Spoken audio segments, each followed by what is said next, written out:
नमस्कार दोस्तों, ज्ञान एजुकेशन हब में आपका स्वागत है। मैं कृति कुमारी आज आपके सामने एक प्रेरणादायक कहानी लेकर आई हूँ। तो चलिए शुरू करते हैं।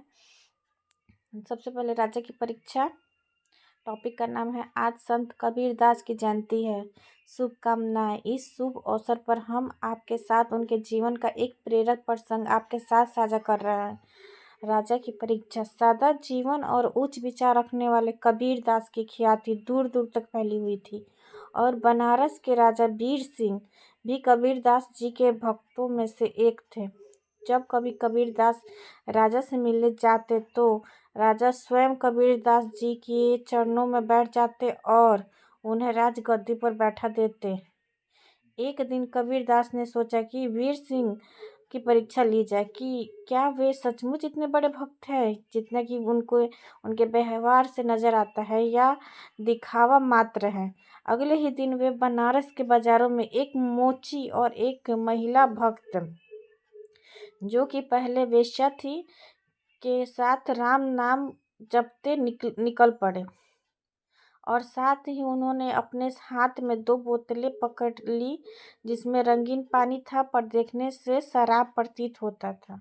कबीरदास के ऐसा करने से उनके शत्रुओं को उन पर उंगली उठाने का मौका मिल गया।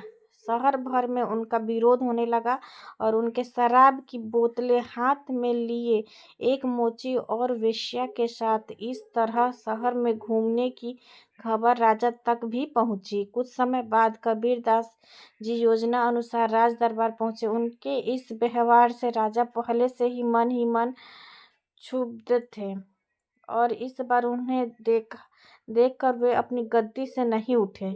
कबीर तुरंत समझ गए कि राजा भी आम लोगों की तरह ही है। उन्होंने तुरंत ही दोनों बोतलें जमीन पर पटक दी। उन्हें ऐसा करते देख राजा ने सोचा, एक शराबी कभी इस तरह से शराब की बोतल नहीं फेंक सकता, जरूर बोतलों में कुछ और है।